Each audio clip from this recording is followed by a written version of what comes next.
वंदे परमानंद माधवं यत्कृपातमहं वंदे परमानंद माधवं। पिंटू पिंटू हाथ घड़ी टाणी झोला भितर यत्कृपातमहं वंदे परमानंद माधवं।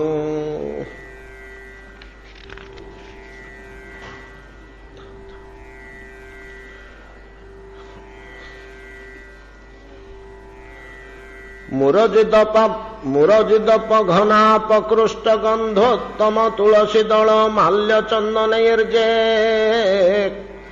वरयितुम एवं गतिं आपत भूषा कृति रुचिरा खलु वैष्णवाः जयन्ति। विगलित मदमान शुद्ध चेता प्रसभ विनशत अहंकृति प्रशांता। नरहरि अमरापत बंधुम इष्ट्वा क्षयित शुचः खलु वैष्णवाः जयन्ति। भगवती सततं प्रभक्ति भाजं शुभचरितं तव लक्षणोभ्यधायि। श्रुतिपथ अवतीर्णम आशु पुंसां हरति मलं चिर संचितं जदेतत्। न हि धनमपि मृग्यते कदाचिन्न खलु शरीरज खेद संप्रयोग। मृदु लघु वचसाभिधान कीर्तं भजनमहं तव दास्य एव चिंता। श्रील श्रीपाद नारद ऋषि इंद्रदमन राजसभा जितेबाला कहते भक्तर लक्षण नाना प्रकार उच्चकोटीर सिद्धांत विभिन्न भावजुगुत बहुत कथा कहले। तो प्रसंगक्रमे इंद्रदमन अंतरर भावना जे विपुल कथा संग्रह करी भक्त लक्षण निर्णय करी भक्त चिन्हवा बड़ कठिन हम।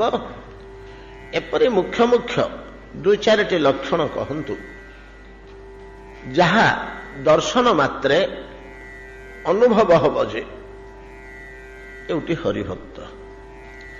ये व्यक्ति जनक परम हरिभक्त परम वैष्णव। से भलिया केतोटी लक्षण कहतु जहा स्वाभाविक भाव में देखा जाए। कहवा तात्पर्य हाँ इंद्रदमन प्रश्न रे तार मूल्य बुझिले नारद ऋषि गोटे श्लोक रे मात्र 4 गोटी लक्षण कहले।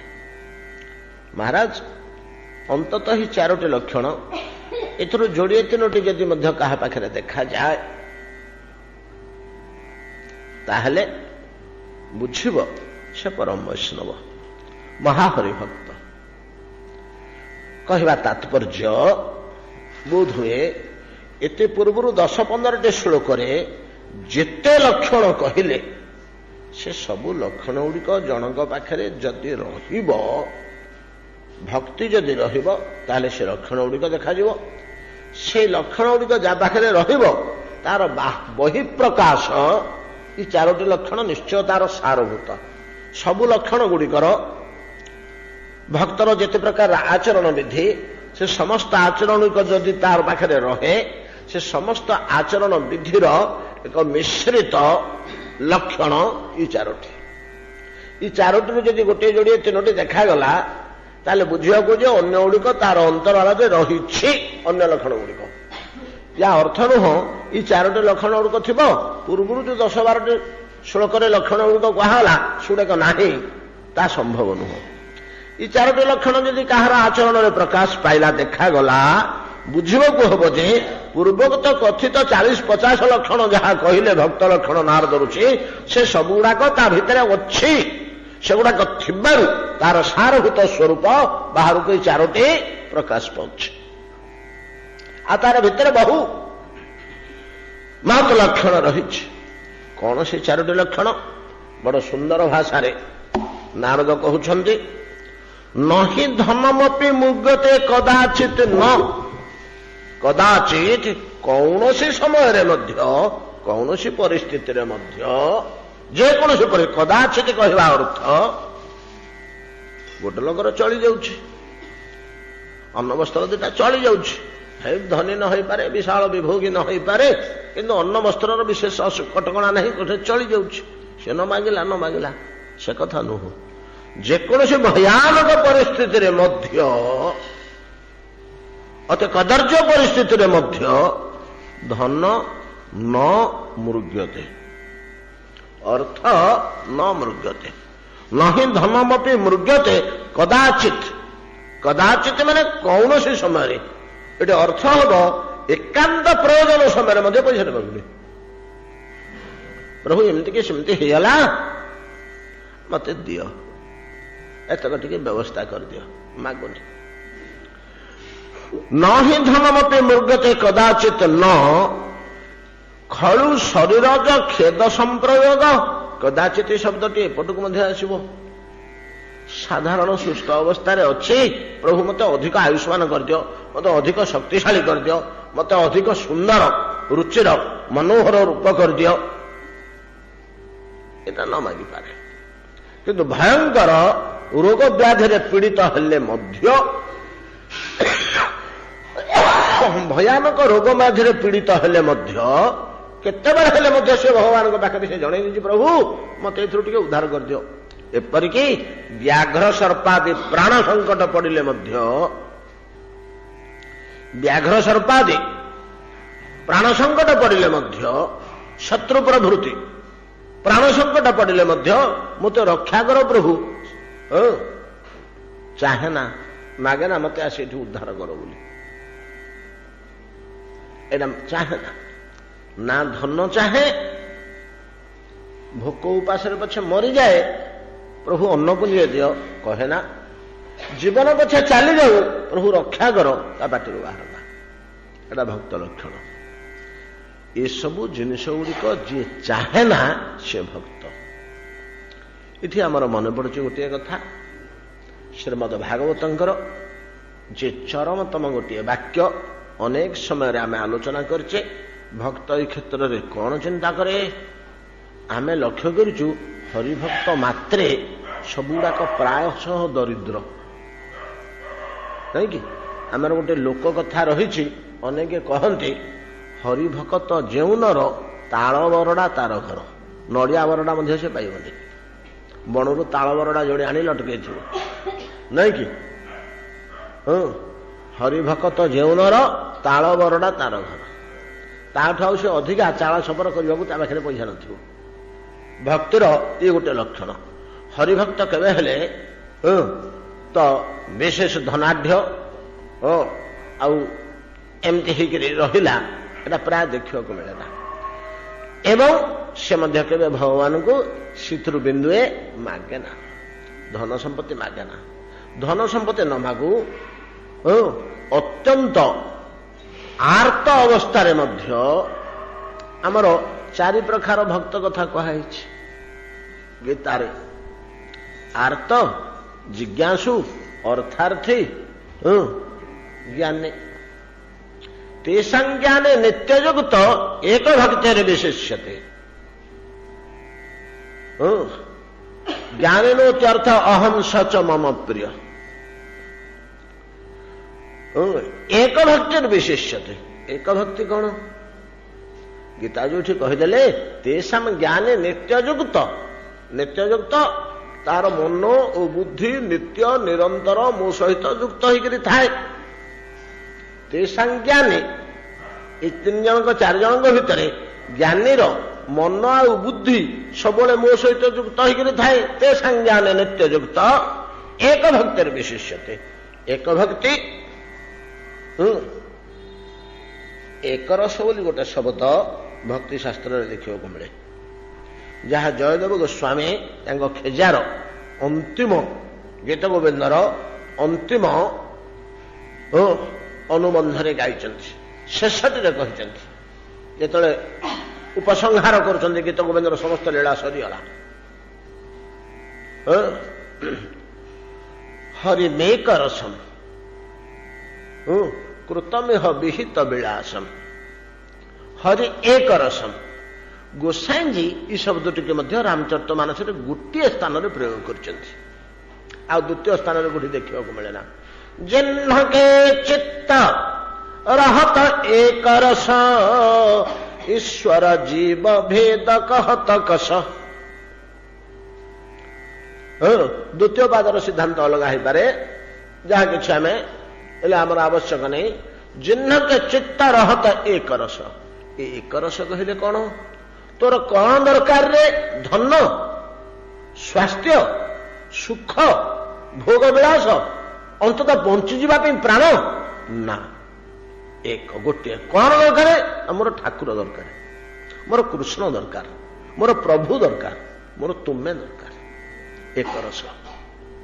एक रस शब्दर तात्पर्य जहाँ काली आम खाली टिके छुआई देते ब्रजांगना मान जीवन में जोड़ा संपूर्ण परिस्फुट है नहीं कि ब्रजांगना मान जीवन में संपूर्ण परिस्फुट होती वाक्यटी से कहते जो भगवान श्रीकृष्ण व्यथित हो पड़े सखीगण तुम्हें सर्वस्व मते देदेल तुम जहा कि अच्छी मो पाखे समर्पण करदेल किंतु मो पाखर किसी हेले तुम ग्रहण कलनी मु तुमको किसी दे पार्लिनी केवल तुमठू नौची नौची नौची नौची सबु तुम्हें यथेष्ट परिमाण में सर्वस्व दौच दौच दौच मत लज्जा लगे तुमठू नहीं नहीं प्रति बदल मत गोटे किसी हेले जिन दे पारुनी एटा प्रीति लक्षण नुहे ददाति प्रतिगृह्णाति प्रीतिर लक्षण होला ददाति हाँ दिए एवं टाणी उतारिक निये ददाति प्रतिगृह्णाति गुह्यम पुच्छति आख्याति भुंकते भोजयते चैव षड्विधा प्रीति लक्षण ये हूँ भक्तिर लक्षण प्रीतिर लक्षण 6टी अंग रहे तुम खाली दौच मोटू किसी नौन तो दुख कले कृष्ण ब्रजांगना मानकर अंतःकरण रे आघात लगिला से चाहती कृष्ण सुख तात्पर्य प्रेमटा हूँ कृष्ण सुख तात्पर्य चैतन्य चरितामृत कहते आपण मैंने 100 थर शुणी तो कामेर तात्पर्य निज इंद्रिय केवल निजर इंद्रिय सुख खाइबा शोइबा भल मंद भोग विलास रूप यौवन प्रतिष्ठा प्रभुत्व निजर इंद्रिय विलास एटा को कामना कहा जाए। कृष्ण सुख तात्पर्यटी प्रेमेते प्रबल आत्मेन्द्रिय कामेर तात्पर्य काम निज इंद्रिय केवल कृष्ण सुख तात्पर्यटी प्रेमेते प्रबल श्रीकृष्ण सुख निमंते सब किछि नैवेद्य निवेदन करवा यहीटा हूँ प्रेम गोपजांगना मानकर यहीटा हूँ भाव ये सर्वोच्च स्तर रे उपविष्टा साधन जगत रे चरम स्तर रे अछंती जे भगवान को निजर वशीभूत केवल नुह अधीन कर यारी बल आत्मसुख संपूर्ण भाव में विवर्जित कृष्ण सुख एकमात्र ही से काम्य से केमती सुखी हेबे ये भावना ब्रजांगना मानकर तेणु से कृष्णଙ୍କର सुखिला मुह देखी तुम्हें मोठू किसी नौन खाली दौच मत लाज लगुच मत अपमानित लगुच मत छोट हो जाऊँ मु तुमठू खाली नौची नौची सब तुमठू किसी तुमको दे पारुनी मत बड़ा छोट लगुच तुमठू मुह सुखे देले नहीं कि जब मुह सुखे देले ब्रजांगना मान भारी बाधिला से कृष्णर हस हस मुह चाहती कृष्णर दुख हम अंतकरण एटा से चाहते आमे आमर धर्म त्याग करके नवा कृष्ण सुख निमंते हसैवा निमंते तार मुखर मालिन्य दूर करने निमंते आम किसी नवा श्लोकटी काली आलोचना कर नहीं कि न नाक पृष्ठं न च पारमेष्टं न सार्वभौमं न रसाधिपत्यम न जोग सिद्धिं अपनर्भवं वा बांछन्ति तद्वाद रज प्रपन्न। जो थे भगवान कहले मु चिरकाल तुम पाखे ऋणी गली तुम ऋण केवे परिशोध कर तुम निज सुख कि चाहून कि चाहून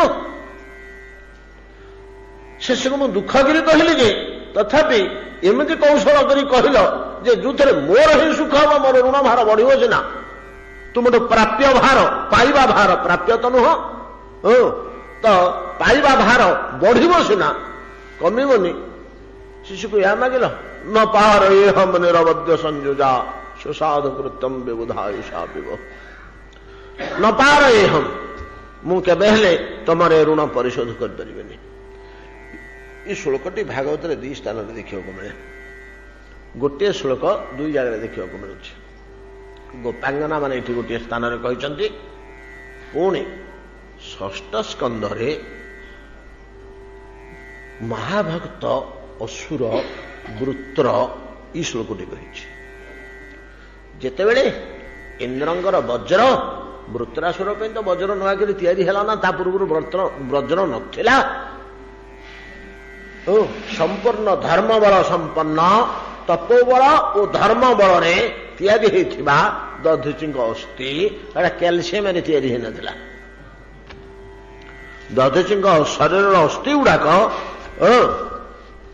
तपस्या करी मांस चर्म शिरा प्रशिरा क्षय हो जाता खाली अस्थि थिला से अस्थि केवल धर्म आ तपस्या बल तपो धर्म बल पुष्टिवंत अस्थि समूह दधीचिंगर आसला तादे भगवान प्रवेश कले 100टा पर्व होला 100टा गंठी ता देहरे रहिला वज्रेण शतपर्वण शास्त्र मानक देख बोले वज्रर अन्य एक नाम हूँ शतपर्व 100टा गंठी अच्छी ता देहरे वज्रेण शतपर्वण ये शतपर्व वज्र द्वारा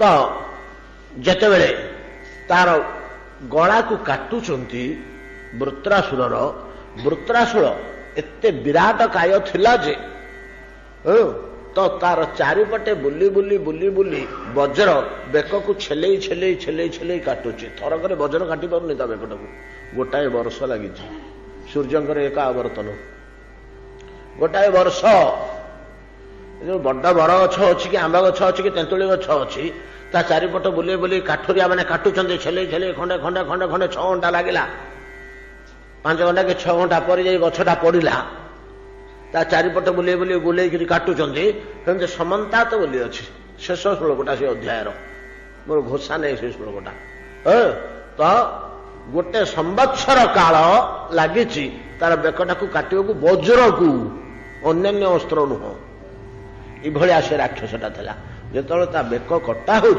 से भगवान को स्तुति कर प्रभु ओहो एते काल पर आपण कृपा हला एते काल पर आपण कृपा हला आपण सह मिलन समय निकट हो गला प्रभु ए बेकटा जो खसी पड़ो कांध उपरू मुझे पाखे जा पहुंची ये दूरे आपण दूरे आसी संसार में पड़ी महादुख भोग करुची ये बेकटा खसी पड़े मो कांधरू मुझे पाखे जा पहुंची से जहाँ कही से स्तुति गुड़ाक एमती वाक्य आउ कौट मिल भागवती वाक्य यही श्लोकटे ठीक से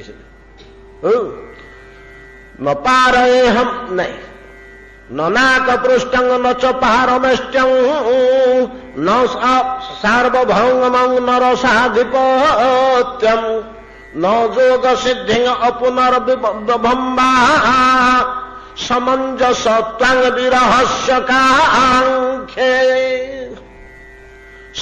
एति शेष पादटी केवल अलगा बाकी 3 पाद आग समान समंजस त्वंग विरहस्य कांखे प्रभु आपण गोटे विच्छेद होकर मर्त्य को पलि आसला आपण पादार बिंदु च्युत हो पड़ा जो दुख से दुख को गुड़ाक पूरण करें ना किए से नागपृष्ठ पारमेष्ट्य सार्वभौम रसाधिपत्य अपनर्भुवि जोग सिद्धि बड़ बड़ जिनस गुड़ाक से विरह को कहीं पूरण करें से दुख को दूर करें आपण चरणार जो सुख जो आनंद बसी आपण पादपद्म तले एगुड़ाक से सुख दे पारे एगुड़ाक से सुख दे पारे गोपांगना माने सिया कही काटी से कहते वृत्र कही आपण पाद तले बसते जो परिमाण सुख ये जिनिस गुड़ाक से सुख दे पारे ना ब्रजांगना मैंने ठीक से भाव में कहले ये श्लोक टी यही कहीकि परिशेष बांछन्ति तथ पादरज प्रपन्ना आपणकर पादरज ही आवश्यक एगुड़ा किसी दरकार नहीं एगुड़ाक आपण पादरज भाया सुख दे पारनि भगवान पाद तले बस पाद जोड़ को कूल थी से पाद तलवा को आउंसी आउंसी दौर धूली बाहर कर मुंडे देहर बोली पड़ू से सुख आगे ये सुख गुड़ाक किसी नुह न नाकपृष्ठम न पारमेष्टम न सार्वभौम न रसाधिपत्यम न जोग सिद्धि न अपुनर्भव मुख्य एगुड़ाक कही हेले मुख्यर मध्य मुख्यानंद सुख बा ब्रह्मानंद सुख बा भूमानंद सुख नहीं कि समान हेबनी तो एटा केवल ब्रजांगना मान पाखे देखा जाने कि चाही ना एटा संपूर्ण भाव में से पाखे देखा जाए वृत्तरासुर पाखे देखिले ठीक यही अन्य केतक भक्त मान पाखे आमे ये लक्षणता देखू जो माने ना धन चाहती ना शरीर दुख को दूर करने को चाहती शरीर भयानक दुख आसी पहुंचले प्रभु टिके कमे दियो लाघव कर दियो यंत्रणा ताके कही ना से माने कौन भावती जे दारिद्र्य और जंत्रणा को सही जाती से तो प्रभुंर प्रिय लोक प्रभुंर निकटवर्ती से शोलना ये विश्वास अच्छे जे खाली पाटी फिटे कहवा दरकार नहीं खाली चाहिदेवी जदि प्रश्नर दृष्टि मगुवा आखिरे जदि चाहिदेवी जो चाहणी किसी मागिला भलिया भाव प्रकाश पाइज जाचज्ञा दृष्टि जदि जाचज्ञा अर्थात मागिबा जाचज्ञा दृष्टि जदि चाहिदेवी अंतर दे प्रभु जानी पकेबे दे पकेबे भर्ती करदेवे से दृष्टि चाहिए पाटी खोलिक दियो बोली मागिबा दूरे था से दृष्टि चाहिए से भाव हृदय रखे भाव हृदय रखिले भाव ग्राही जानी पकेबे जो भर्ती कर हृदय भावना आचरण भावना अनुसार भर्ती कर दियो भावना अनुसार भर्ती कर दियो घर संपत्ति हृदय भावना आसला मागी सीना पार्टी मुह खोलिक हृदय भावना भाव ग्राही तो जानी पकेबे भक्तुरा से कौन चिंता करे जे हृदय से जाचज्ञार भाव मध्य रखे ना जंत्रणार लाघवीकरण दारिद्र्यर दूरीकरण भावना मध्य हृदय रखे ना भावना को मध्य डरे काले प्रभु जानी पकेबे से भावग्राही भाविला क्षणी मुझे जानी पकेबे ग्रहण कर आ भर्ती करदे मो घरे जो थे मत विपद पड़ी आसो जो थे मत विपद पड़ी आसो मागंती भावती कौन विचार कर भावती जो श्रीमद भागवतर चरमतम श्लोकटी मुझे आपण मैंने बारंबार शुणी आउ थे तार तात्पर्य आसूची भक्त से कौन चिंता करे ताकू ही भक्त कहुए ब्रह्मा निज स्तवरे निर्णय कर सिद्धांत दौरान दशम स्कंदे आपण मैंने जानते ब्रह्मा स्तुति श्रीमद भागवत सकल सिद्धांत खणी कौन से चिंता करे तत्तेनुकंपासु समीक्षमाण भुंजान एवात्मकृतं विपाकम हृदबाक बपो भेर विदधन नमस्ते जीवे तो जह मुक्ति पदे सुदाय भाग नहीं पूर्ण श्लोक नुह या केते थर विश्लेषण कराई या फिटे बसरे तो घंटे लगे तत्तेनुकंपासु समीक्षमाण से समीक्षा करुचु दारिद्र्यटा मत आसी जंत्रणा मत आसीटा मो प्रति भगवान अनुकंपा आ दूरे देव कौन चेष्टा कर भावुँ अनुकंपा तत्तेनुकंपासु समीक्षमाण এইটা ମୋ ପ୍ରତି ପ୍ରଭୁଙ୍କର ଅନୁକମ୍ପା। କେମିତି ଅନୁକମ୍ପା ଏଇଟା ଆମେ ପୂର୍ବରୁ ଆଲୋଚନା କରିଛେ, ଆଉ ଶ୍ଳୋକ ଭିତରୁ ବସିବାନି। ଏ ଶ୍ଳୋକଟାକୁ ଯେତେବେଳେ ପ୍ରସଙ୍ଗ କ୍ରମେ ବିସ୍ତୃତ ଆଲୋଚନା କରୁଥିବା ଟିକେ ମନ ଦେଇ ଶୁଣି ଦିଅନ୍ତୁ। ଏଇଟା ରହିଯାଉ ତାର ଅର୍ଥଟା, ଯେମିତି ଗାଇଦେଲେ ବୁଝି ପକେଇବେ। ଏଇଟା ଅନେକ ଜାଗାରେ ଆସିବ, ଅନେକ ଜାଗାରେ ଏ ସିଦ୍ଧାନ୍ତଟି ଲାଗିବ। ସେ ଅନୁଭବ କରିପାରେ ଏ ଯନ୍ତ୍ରଣା, ଏ ଦୈହିକ ଯନ୍ତ୍ରଣା, ଏ ଦାରିଦ୍ର୍ୟ ଦୁଃଖ, ଏଇଟା ମୋ ପ୍ରତି ପ୍ରଭୁଙ୍କର ଅନୁକମ୍ପା। କେମିତି ଅନୁକମ୍ପା? ସେ କ'ଣ ସମୀକ୍ଷା କରେ? କିଭଳି ତାକୁ ଅନୁକମ୍ପା ବୋଲି ସମୀକ୍ଷା କରେ? ତତ୍ତେନୁକମ୍ପାସୁ ସମୀକ୍ଷମାଣ ଏବଂ ଭୁଞ୍ଜାନ ଏବାତ୍ମକୃତଂ ବିପାକମ୍, ଏବଂ ସେ ବିପାକ ଗୁଡ଼ିକ ଆନନ୍ଦରେ ଭୋଗ କରେ। ସେ ଯନ୍ତ୍ରଣା, ସେ ଦାରିଦ୍ର୍ୟ ଆନନ୍ଦରେ ଭୋଗ କରେ ପଛେ ହାତ ବତେଇ ଦିଏ ନା କେବେ ଠାକୁରଙ୍କ ପାଖରେ, ମୁହଁ ଖୋଲି ଦିଏ ନା, ପ୍ରଭୁ ଟିକେ ବଞ୍ଚେଇ ଦିଅ ହେ ମତେ, ଖୋଲି ଦିଏ ନା। କାହିଁକି? ହୃଦୟରେ ଭାବ ମଧ୍ୟ ରଖେ ନା, ଓଲଟା ଭାବଟା ରଖେ। ହୃତ୍ ବାକ୍ ବପୁଭିର୍, ତିନିଟା ଶବ୍ଦ କହିଲେ ଏଠି। ବେଦଧନ୍ ନମସ୍ତେ, ପ୍ରଭୁଙ୍କୁ ପ୍ରଣାମ କିଏ କରେ? କେବଳ ହୃତ୍, ହୃଦୟରେ ଭାବେ ନା, ଦେହରେ ଠାରେ ନା, ବାକ୍ ମୁହଁରେ ପାଟି ଖୋଲି କହେ ନା, ଠାରିକିରି ଇସାରା ଦେଇକିରି ମାଗେ ନା, ମୁହଁ ଖୋଲିକିରି ମାଗେ ନା, ହୃଦୟରେ ଭାବେ ନା। ହୃତ୍ ବାକ୍ ବପୁଭିର୍, କାହିଁକି ନା ଭାବଗ୍ରାହୀ ହୃଦୟରେ ଯଦି ଭାବିଦେବି ଭର୍ତ୍ତି କରିଦେବେ। ସେମିତି କରନ୍ତି କି ନା? ହଁ ହଁ, ଭାବିଦେଲେ ଭର୍ତ୍ତି କରିଦେବେ। ବିଭୀଷଣ ଭାଇର ସଂସ୍କାର କରିଦେଇ ଆସିଲେ ରାବଣର। ରାମ ପଠେଇଲେ, ତୁମେ ଯାଅ, ତ କେହି ନାହାନ୍ତି, ତୁମେ ତ ଛୋଟ ଭାଇ, ରାବଣଟା ବ୍ରାହ୍ମଣ ପିଲା, ଆଉ ତାର ବ୍ରାହ୍ମଣ ନିୟମ ଅନୁସାରେ ତାର ସଂସ୍କାର କରିଦେଇ ଆସ। ସଂସ୍କାର କରିକି ଶୁଦ୍ଧ ସ୍ନାନ କରି ଆସିଲେ, କାମ ସବୁ ତୁଟିଗଲା ବୋଲିକରି। ଦେଖି ଏଇ ଲକ୍ଷ୍ମଣ ସୁଗ୍ରୀବ ସବୁ ଆୟୋଜନ କର, ବିଭୀଷଣକୁ ସିଂହାସନରେ ଅଭିଷେକ କରାଇବା। ନାଇଁ ପ୍ରଭୁ, ନାଇଁ ପ୍ରଭୁ, ନା ହବ ତ, ଆଉ ତ କିଛି ଉପାୟ ନାହିଁ, ହବ। ନାଇଁ ପ୍ରଭୁ, ମୁଁ ଆପଣଙ୍କ ସାଥିରେ ଅଯୋଧ୍ୟା ପଳେଇବି, ମୁଁ ଆପଣଙ୍କ ପାଖରେ ପାଖରେ ରହିବି, ମୁଁ ଲଙ୍କାରେ ରାଜା ହେଇକି ରହିବିନି। ନାଇଁ ନାଇଁ ନାଇଁ, ସେଟା କେମିତି ହବ? ତମକୁ ରାଜା ହବାକୁ ହବ, ତମକୁ ଯେମିତି ହେଲେ ରାଜା ହବାକୁ ହବ। ପ୍ରଭୁ ମତେ ବାଧ୍ୟ କରୁଛନ୍ତି। ତମେ ଦିନେ ଅନ୍ତରରେ ଭାବିଥିଲ ନା ନାଇଁ କହିଲ ସମସ୍ତଙ୍କ ଆଗରେ? ଦିନେ ଅନ୍ତରରେ ଭାବିଥିଲ ନା ନାଇଁ?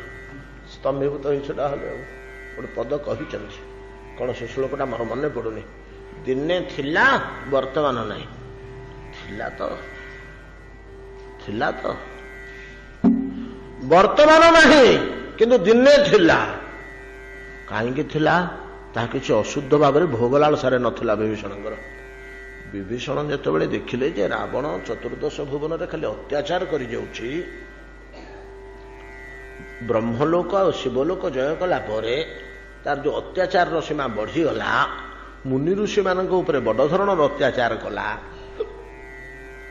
ମୁନି ଋଷିମାନଙ୍କ ଉପରେ ବଡ଼ ଧରଣର ଅତ୍ୟାଚାର କଲା, ତା ଲୋକମାନଙ୍କୁ ବତେଇଲା ଯେ ମୁନି ଋଷିମାନଙ୍କୁ କିଛି କାମ କରେଇ ଦିଅ ନା, ବ୍ରାହ୍ମଣ ମାନଙ୍କୁ କିଛି କାମ କରେଇ ଦିଅ ନା।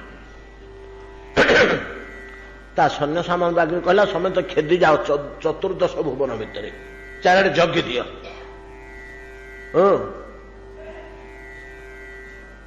ତ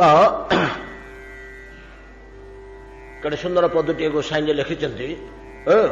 ତ ହୋମ ସରାଧା, ବ୍ରତ ଯମ ନିୟମ ହୋମ ସରାଧା, ତୁମ ଇନ କର ତୁମ କରହୁ ଯାଇ ବାଧା। ବ୍ରାହ୍ମଣମାନଙ୍କୁ କର୍ମ ଗୁଡା କରେଇ ଦିଅନି, ସତ୍କର୍ମ ଗୁଡାକ କରେଇ ଦିଅନି। କାହିଁକି ପଚାରିଲେ ତା ମନ୍ତ୍ରୀ ନା, ଏଗୁଡା କାହିଁ ବ୍ରାହ୍ମଣ ଗୁଡା ତାଙ୍କ ଘରେ ବସି ତାଙ୍କର ଜପ ତପ କରୁଛନ୍ତି, ଆଉ କାହିଁ କରେଇଦେବେ ନା? ନାଇଁ, ଜପ ତପ କେହି କରିପାରିବେନି। ଦିଅ ଦେବତା ପୂଜା ଅର୍ଚ୍ଚନା କେହି, ହୋମ ଶ୍ରାଦ୍ଧ ଯଜ୍ଞ ଏକାଦଶୀ ବ୍ରତ ଗୁଡା କେହି କରିପାରିବେନି। ଯେ କରିବ ତ ବାଡେଇ ପିଟିକିରି ତାର ଭାଙ୍ଗ ଅଛି ବ୍ରତ। କାହିଁକି ନା ଏଗୁଡାକ କଲେ, ଏଗୁଡାକ ହଉଛି ଧର୍ମ ବଳରେ ଦେବତା ମାନେ ବଳବାନ ହେଇଯାନ୍ତି। ଏଇଟା ସେମାନଙ୍କର ଆହାର, ଏଇଟା ହଉଛି ଦେବତା ମାନଙ୍କର ଆହାର। ବ୍ରାହ୍ମଣ ମାନଙ୍କର, ଋଷି ମାନଙ୍କର ଏହି ସତ୍କର୍ମାନୁଷ୍ଠାନ, ୟା ଦ୍ୱାରା ଦେବତା ମାନେ ପୁଷ୍ଟ ହୁଅନ୍ତି, ବଳବାନ ହୁଅନ୍ତି। ସେମାନେ ତ ଭାତ ଡାଲି ଖାଆନ୍ତିନି ଦେବତା ମାନେ, ସେମାନେ ଏଇଥିରେ ପୁଷ୍ଟ ହୁଅନ୍ତି।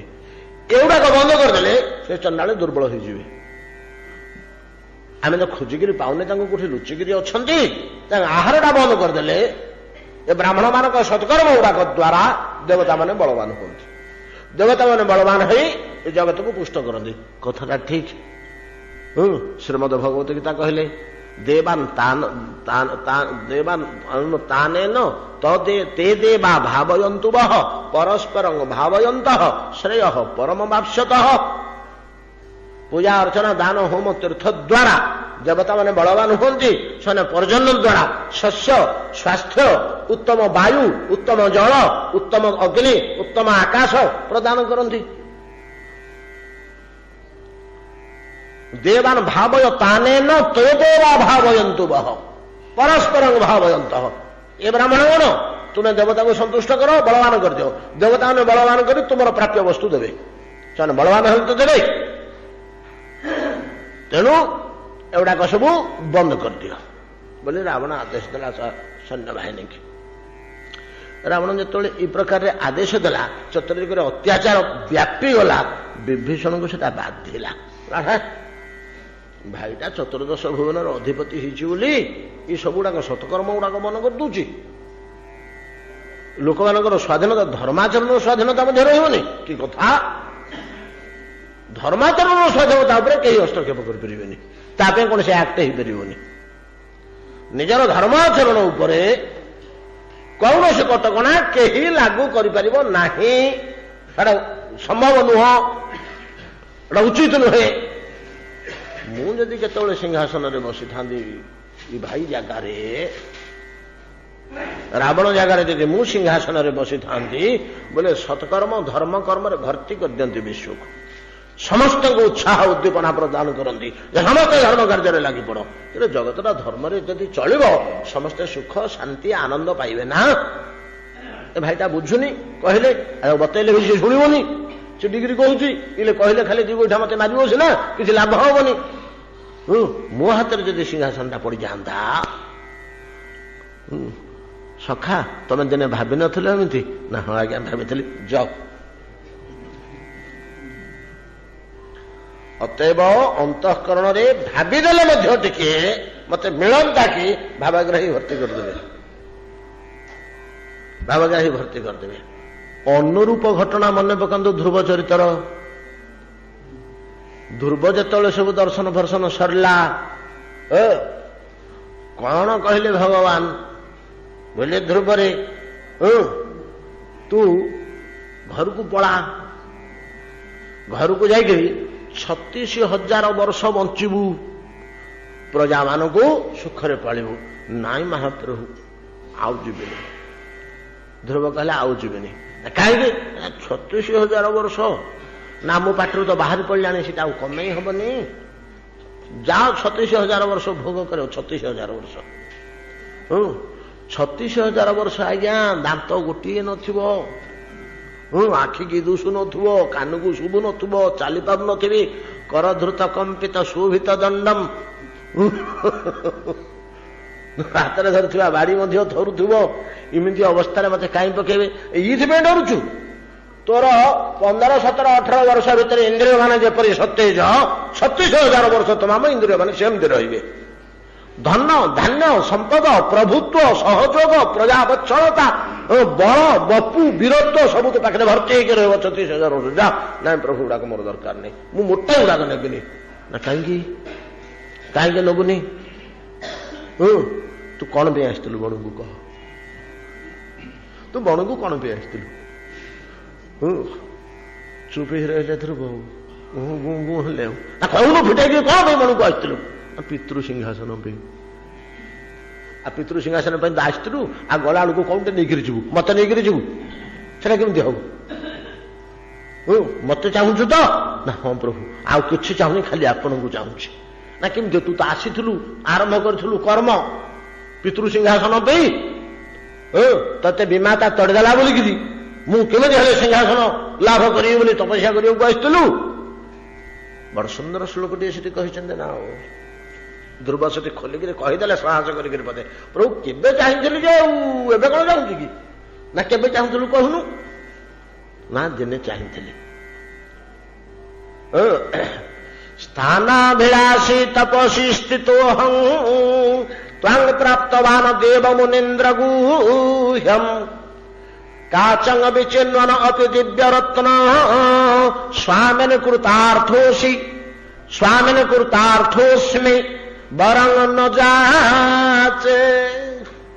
स्थानाभिलाषी तपसी स्थितोऽहं पितृस्थान पितांगर आसन लालसारे मु तपस्या करुली। स्थानाभिलाषी तपसी स्थितोऽहं एटी तपस्या करुले सत किंतु त्वांग प्राप्तवान सिंहासन खोजिବାକୁ ଆସିକରି ଆପଣଙ୍କୁ ପାଇଗଲି। ଯଥା ଜଣେ ଲୋକ କାଚ ଖୋଜିବାକୁ ଯାଇକରି ମାଟି ଆଡଉଛି ତାର କାଚ ଖଣ୍ଡେ ଦରକାର ଏ ଅଳିଆ ଗଦାରେ ପଡିଥିବ କେତେ କାଚ ଭଙ୍ଗା କାଚ ଅଳିଆ ଗଦା ଆଡୁ ଆଡୁ ଆଡୁ ଆଡୁ ଗୋଟେ ମଣି ବାହାରି ପଡିଲା ସେ ଭିତରୁ ସେମିତି ସିଂହାସନ ଖୋଜିବାକୁ ଆସି ଖୋଜୁ ଖୋଜୁ ଖୋଜୁ ଖୋଜୁ ଆପଣଙ୍କୁ ପାଇଗଲି। କାଚ ଖୋଜୁ ଖୋଜୁ ମଣି ମିଳିଲା ଭଳିଆ ଆପଣଙ୍କୁ ପାଇଗଲେ। ତ୍ୱାଂ ପ୍ରାପ୍ତବାନ ଦେବ ମୁନୀନ୍ଦ୍ର ଗୁହ୍ୟମ ଯାହାକୁ ଦେବେନ୍ଦ୍ର ମୁନୀନ୍ଦ୍ର ଯୋଗେନ୍ଦ୍ର ଗଣ ପାଆନ୍ତି ନାହିଁ ଆପଣଙ୍କୁ ପାଇଗଲି। ଆଉ ମୋର ରାଜଧନ ସମ୍ପତ୍ତି ଦରକାର ନାହିଁ। ଦିନେ ଯେହେତୁ ଚିନ୍ତା କରିଥିଲୁ ଭାବିଥିଲୁ ନେଇକରି ଯା। ଯେହେତୁ ଦିନେ ଭାବନା କରିଥିଲୁ ଅନ୍ତରରେ ତୋର ବାସନା ଥିଲା ନେଇକରି ଯା। ତୋର ଅନ୍ତରର ଭାବ ଥିଲା ଦିନେ ପାଇବାକୁ ଆଶା ଥିଲା ଆଉ ସେ ଆଶାଟା ରହିଯିବ ଯେ ଜନ୍ମ ଜନ୍ମାନ୍ତର ପାଇଁ ସେଟା ପୁରୀ ଯିବା ଦରକାର। ଭଗବାନଙ୍କର ଏମିତି ଗୋଟେ ସ୍ୱଭାବ ଯଦି ଭୁଲରେ ଆମେ ଭାବି ପକେଇବା ପ୍ରଭୁଙ୍କ ଚରଣରେ ଅଳି କରିକି କହୁ ମତେ ଏଇଟା ଦିଅନ୍ତୁ ଏଇଟା ଦିଅନ୍ତୁ ଏଇଟା ଦିଅନ୍ତୁ ଆଜ୍ଞା 2-4 ମାସ ଭିତରେ ଆସି ମିଳିଯାଉଛି ପହଞ୍ଚି ଯାଉଛି। ବଡ ବିଚିତ୍ର କଥା ଆଜ୍ଞା। ଟିକେ ଭକ୍ତି ସହକାରେ ମୁଣ୍ଡ ନୁଆଁଇ ଆକୁଳ ହୃଦୟରେ ଦୁଃଖ ଜଣେଇକିରି ଯଦି ପ୍ରଭୁଟା କରିଦିଅନ୍ତୁ ହେ ତାହେଲେ କରିଦିଅନ୍ତୁ। 2 ମାସ 4 ମାସ 6 ମାସ ଖଣ୍ଡେ ଲାଗିବ ଆପଣଙ୍କର ଭାବ ଅନୁସାରେ ଆବେଗ ଅନୁସାରେ ପ୍ରୀତି ଅନୁସାରେ କିନ୍ତୁ ନିଶ୍ଚିତ ଭାବରେ ମିଳୁଛି। ସେଠି ଆଜ୍ଞା ଭଲ ମନ୍ଦ ଆଉ ବିଚାର ନାହିଁ ତାଙ୍କ ପାଖରେ ଆଉ ଭଲ ମନ୍ଦ ଯୋଉଟା ମାଗୁଛୁ ନେ ଯା ପରିଣତି ସେ କଥା ତୁ ବୁଝିବୁ। ଏଇ ହଉଛି ଅସୁବିଧାଟି। ଏଡେ ବିକଳରେ ମାଗୁଥିଲୁ ନେଇକରି ଯା ସବୁଠି ସବୁଠି ଯା। ଆଉ ଗୋଟିଏ ଲକ୍ଷଣ ଦେଖନ୍ତୁ ଆଜ୍ଞା ଧ୍ରୁବ ଗଲାବେଳକୁ ଯୋଉ କାନ୍ଦି କାନ୍ଦି ଯାଇଛନ୍ତି ଘରକୁ ଫେରୁଛନ୍ତି କାନ୍ଦି କାନ୍ଦିକିରି ଏବେ ଗୋଟେ ଘୋଷଣା କରିକିରି ଯାଇଛନ୍ତି ଜଗତବାସୀଙ୍କ ନିମନ୍ତେ ଆମ ସମସ୍ତଙ୍କ ନିମନ୍ତେ ଜଗତବାସୀଙ୍କ ନିମନ୍ତେ ଗୋଟେ ଘୋଷଣା କରିକିରି ଯାଉଛି ହେ ଜଗତବାସୀ ଦେଖ ଦେଖ ଦେଖ ମୁକ୍ତିପ୍ରଦଙ୍କ ଚରଣାର ବିନ୍ଦରୁ ବିପୁଳ ଭୋଗ ଭାନଗିରି ଧରିକିରି ମୁଁ ଆସୁଛି। ଭଗବାନଙ୍କ ପାଦାର ବିନ୍ଦୁରୁ ମୁଁ ଆସୁଛି।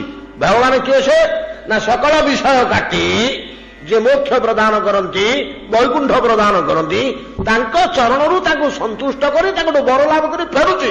ମୋ ମୂର୍ଖତା ଦେଖ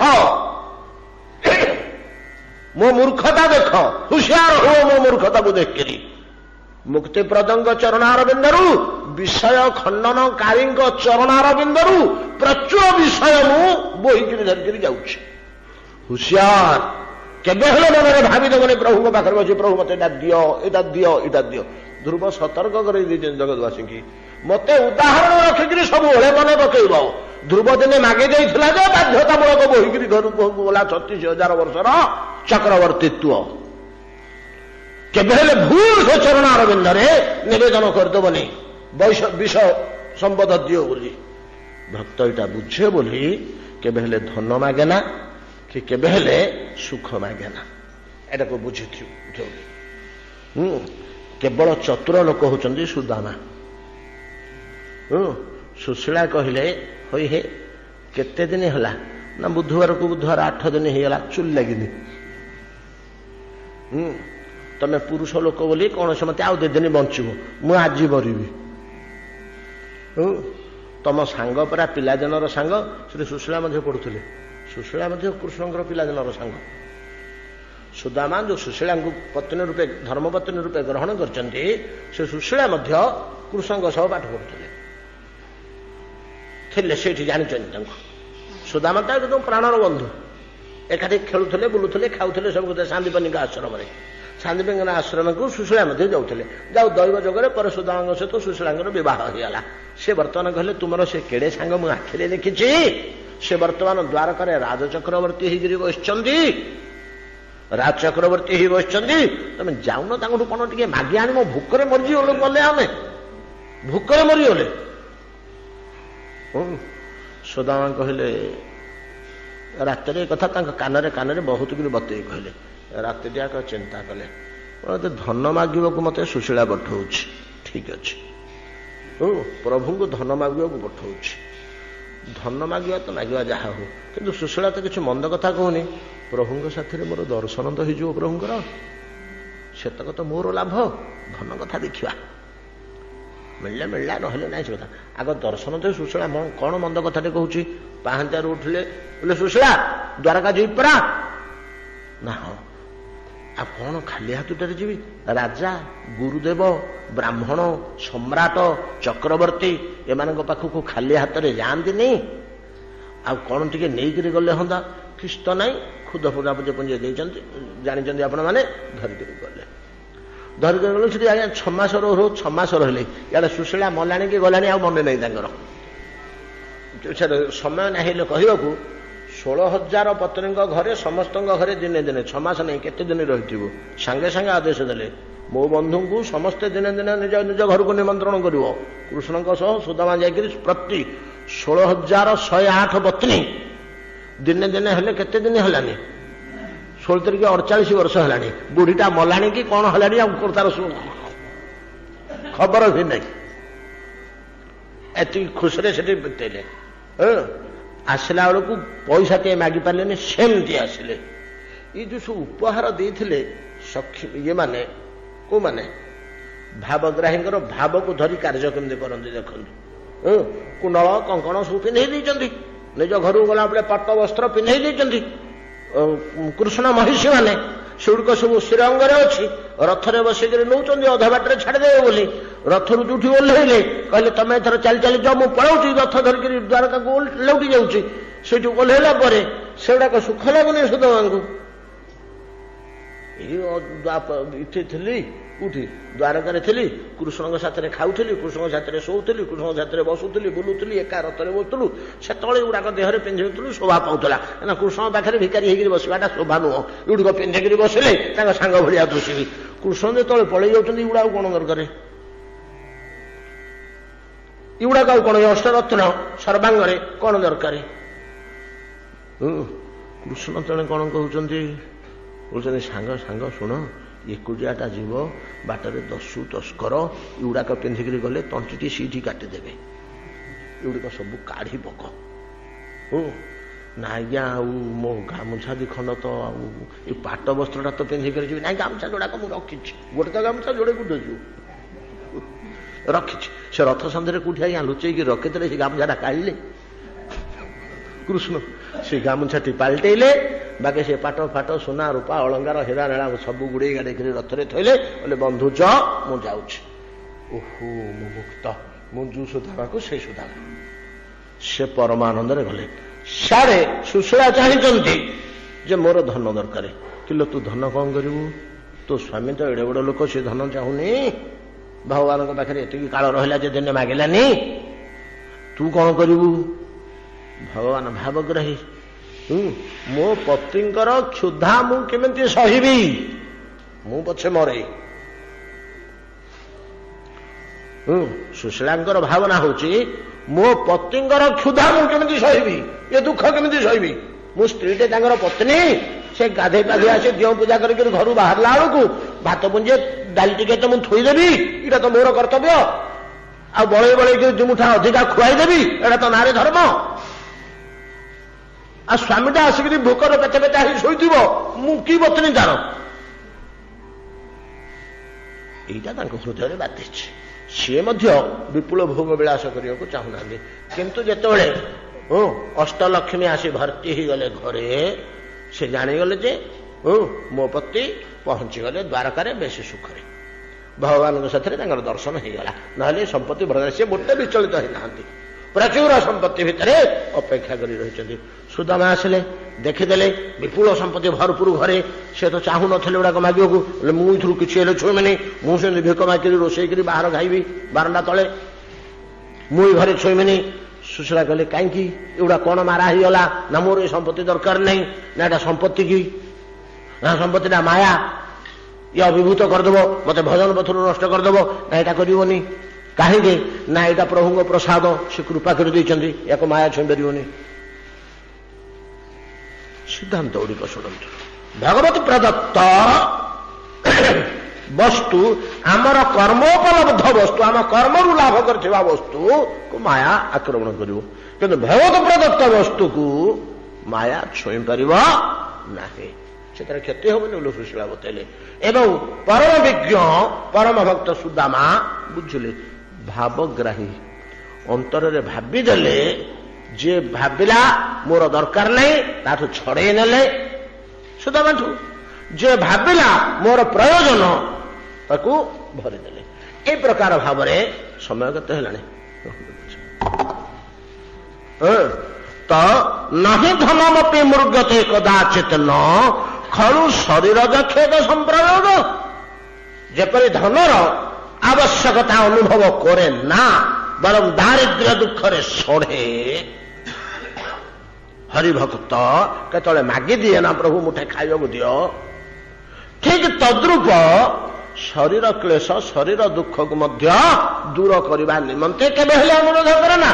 ବହୁତ ପ୍ରମାଣ ଆମେ ପାଇବା। ଆପଣ ବଳି କଥା ଦେଖୁନାହାନ୍ତି, ବଳିକି ଯେ ବନ୍ଧିକିରି ପକେଇ ଦେଇକିରି ଗଲେ ବରୁଣ ପାଶରେ ଅନନ୍ତ କାଳ ପର୍ଯ୍ୟନ୍ତ, ଭୁଲରେ କେତେବେଳେ ବଳି କହିଲେ ପ୍ରଭୁ ମତେ ବଡ ଯନ୍ତ୍ରଣା ହଉଛି, ବଡ ବାଧିଲାଣି, ମତେ ଏଥିରୁ ଖୋଲିଦିଅ। ଦ୍ୱାଦଶ ଭକ୍ତ ଭିତରେ ଗୋଟେ, ଭଗବାନ ତା କଥା ଶୁଣନ୍ତିନି। ଶୁଣିବେ କଣ? ଚାହିଁକିରି ବସିଛନ୍ତି ତା ସେବା କରିବାକୁ ପ୍ରଭୁ। ଇନ୍ଦ୍ର ଯାଇକିରି ଯେତେବେଳେ ବୁଝେଇଲେ, ଦୁଃଖ ପ୍ରକାଶ କଲେ, ବଳି ଏଡେ ବଡ ଲୋକ ତମେ, ଚତୁର୍ଦ୍ଦଶ ଭୁବନର ଏକଦା ରାଜା ଥିଲ, କି ଦୁଃଖ ପାଉଛ? ହେ ନା, କି କଥା, ଦୁଃଖରେ କଣ ପାଉଛି? ଦୁଃଖ ହଉନି ତମକୁ, ନା କାହିଁକି ଦୁଃଖ ହବ? ଦୁଃଖ କଣ? ଇନ୍ଦ୍ର ତମେ ଏଡେ ବଡ ଦେବତାଟେ, ତମେ ବୋକାଟେ କିଅ? ତମର ଧର୍ମ ଜ୍ଞାନ କିଛି ନାହିଁ କି? ତମର କିଛି ସିଦ୍ଧାନ୍ତ ଜ୍ଞାନ ନାହିଁ ବୋଧେ? ଦୁଃଖ କାହିଁକି ହବ ମତେ? ଏ ତୀବ୍ର ବନ୍ଧନ ଭିତରେ ତମକୁ ଟାଣି ଓଟରେ ହେଇକିରି ଶରୀର ଭିତରକୁ କଳା ପଡିଗଲାଣି। ନା କଳା ପଡୁ, ଶରୀରଟା କଳା ପଡିଲେ ମୋର କଣ ଯାଏ? ସେ ମତେ କାହିଁକି ଦୁଃଖ ହବ? ନାଇଁ, ବନ୍ଧନଟା, ତମେ ବନ୍ଧନରେ ପଡିଛ। ଧନ ସମ୍ପତ୍ତି ପ୍ରତିଷ୍ଠା ପ୍ରଭୁତ୍ୱ ଦେବରାଜତ୍ୱ ଇନ୍ଦ୍ରତ୍ୱ ବନ୍ଧନରେ ପଡିଛ ବୋଲି ତମେ ଏଇଟା ଭାବୁଛ କି ମୁଁ ବନ୍ଧନରେ କାହିଁକି? ବନ୍ଧନ କାହିଁକି ମତେ? ଏଇଟା ପୁରା ପ୍ରଭୁ ମତେ ନିଜ ହାତରେ ବାନ୍ଧିଛନ୍ତି। ଏଇଟା କେଡେ ସୁଖ ଲାଗୁଛି, କେଡେ ଆନନ୍ଦ ଲାଗୁଛି। ତମକୁ ଗୋଇଠା ମାରିବେନି, ମତେ ବାନ୍ଧିଛନ୍ତି, ତମକୁ ଗୋଇଠା ମଧ୍ୟ ମାରିବେନି। ତାଙ୍କ ଗୋଡ ଅପବିତ୍ର ହେଇଯିବ ତମକୁ ଛୁଇଁଲେ। ଏଟା ପ୍ରଭୁଙ୍କ ବନ୍ଧନ, ଏଟା ପରମ ଆନନ୍ଦଦାୟକ ହଉଛି ମତେ। ତୁ ବାହିକିରି ସେଠୁ ଫେରିଲେ ଟେ ଇନ୍ଦ୍ର, କଣ ଏଇ ଲୋକଟା କି କଥା କହୁଛି, ମୁଁ ତ କଳ୍ପନା କରିପାରୁନି। ଅତଏବ ହରିଭକ୍ତ ମାନେ କେତେବେଳେ ହେଲେ ସମ୍ପତ୍ତିର କାମନା କରନ୍ତି ନାହିଁ, କି ଭଗବାନଙ୍କ ପାଖରେ ପ୍ରାର୍ଥନା କରନ୍ତି ନାହିଁ ଯେ ଶାରୀରିକ ଦୁଃଖ ମଧ୍ୟ ମୋର ଦୂର କରିଦିଏ ହେ ପ୍ରଭୁ। ଅନେକ ଅନେକ ଘଟଣା ଅଛି ପୁରାଣ ଭିତରେ, ଇତିହାସ ଭିତରେ। ହରିଭକ୍ତ ମାନେ ଚରମ ଦୁଃଖ, ବାସୁଦେବ କୁଷ୍ଟି କଥା, ଚୈତନ୍ୟ ମହାପ୍ରଭୁଙ୍କର ପ୍ରସଙ୍ଗ, ଦେହରେ କୀଟ ହେଇଯାଇଛନ୍ତି, ସେ କୀଟ ତଳେ ପଡିଗଲେ ତାକୁ ଗୋଟେଇ ଆଣିକି ଥଉଛନ୍ତି ଦେହରେ। କଣ ଖାଇବୁ ରେ, ମରିଯିବୁ, ତଳକୁ କାହିଁ ଯାଉଛୁ, ଏଇଠିକିଆ, ଗୋଟେଇ ଆଣି ଥଉଛନ୍ତି। ଏଟା କଳ୍ପନା କରି ହବ? ଏଟା କଳ୍ପନା କରି ହବ? ସେମାନଙ୍କର ଭାବନା, ଦେହ ଜ୍ଞାନ ସେମାନଙ୍କର ଥିଲା କି? ସେମାନେ ଏକରସ ପରା, ଗୋଟିଏ ଜିନିଷ ତାଙ୍କ ମୁଣ୍ଡରେ ପଶିଛି, ଭଗବତ ଚିନ୍ତନ ବ୍ୟତୀତ ଆଉ ତ ଦେହ ଚିନ୍ତନ ନାହିଁ। ବାଧାଟା ଆସିବ କୋଉଠୁ? ବାଧାଟା ଆସିବ କୋଉଠୁ? ଆପଣ 2-4 ଦିନ ପରେ ଆମେ ପରା ଯୋଗ ବାସିଷ୍ଠର ଇନ୍ଦ୍ର ଅହଲ୍ୟା କଥା ଆଲୋଚନା କରୁଥିଲେ। ମନଟା ଏକାଗ୍ର ହେଇ ପରସ୍ପର ପ୍ରତି ବାନ୍ଧି ହେଇଯିବାରୁ ଦେହ ଜ୍ଞାନ ଯେତେବେଳେ ଲୋପ ହେଇଗଲା, ଦେହଟା ତପ୍ତ ତୈଳ କଟାହରେ ଜଳି ଯାଉଛି, ଅଥଚ ସେମାନେ ଅନୁଭବ କରିପାରୁନାହାନ୍ତି ଯେ ଦେହଟା ଏମିତି ହଉଛି, ଦେହ ପୀଡ଼ାଟା ଭୋଗୁନି। ଆଉ ସେ ମାଗିବ କାହିଁକି? ତା ମନଟା ତ ଭଗବାନଙ୍କ ରସରେ ଏଇ ପ୍ରକାର ଭଗବତ ରସରେ ମଜି ଯାଇଛି, ସେ ରସରେ ପରମାନନ୍ଦରେ ସେ ଅଛି, ନାଇଁ କି? ମଦ୍ୟପି ଜେନେ ମଦ ଖାଇ ସତ୍ୟ ଅସତ୍ୟ ନ ଜାଣେ, ଅଛି କି ନାହିଁ ମୋର ଦେହି ଉଭୟ ମତ ନ ଜାଣେ। ତା ଦେହଟା ଅଛି କି ନାହିଁ ସେ ଜ୍ଞାନ ତାର ନାହିଁ। ଆଉ ଦେହ ଜ୍ଞାନ ତ ନାହିଁ, ଆଉ ଦେହର ଦୁଃଖ ଜ୍ଞାନ କୋଉଠୁ ଆସିବ? ଦେହ ଜ୍ଞାନ ଥିଲେ ତ ଦେହର ଦୁଃଖ ଜ୍ଞାନ ଆସିବ। ज्ञानेमंत रसे रसे सुख समुद्र नित्य भाषे अवश्य एुड़ा खाली शुणा कथा आम जीवन में जमी हो भावतुनि असंभव नहीं हबनी कथा असंभव नुह किंतु अति उच्च कोटीर अवस्था गुड़िक आपण मैंने सप्तम स्कंदरे देखिए अवधूत चरित्र ये अवधूत तो एकादश स्कंदरे नहीं कि अजगर वृत्ति जहांगर आउ गोटे अवधूत यही अवधूत सेटा भगवान गोटे अवतार जानते ना 32 अवतार भितर से आसूची 24 अवतार भितर से गणना नहीं बोधे 32 अवतार भितर आसुची एटा कि अवतार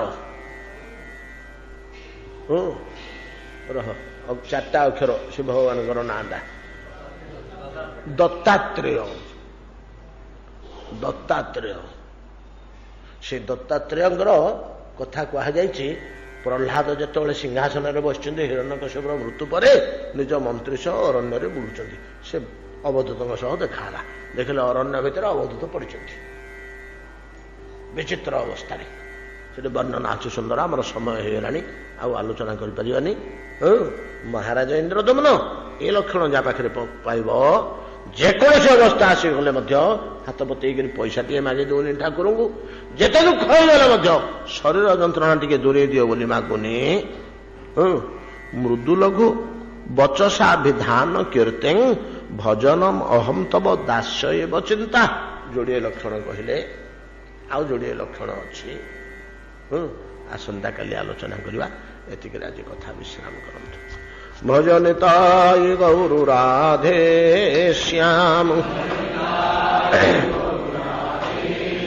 जप हरे कृष्ण हरे राम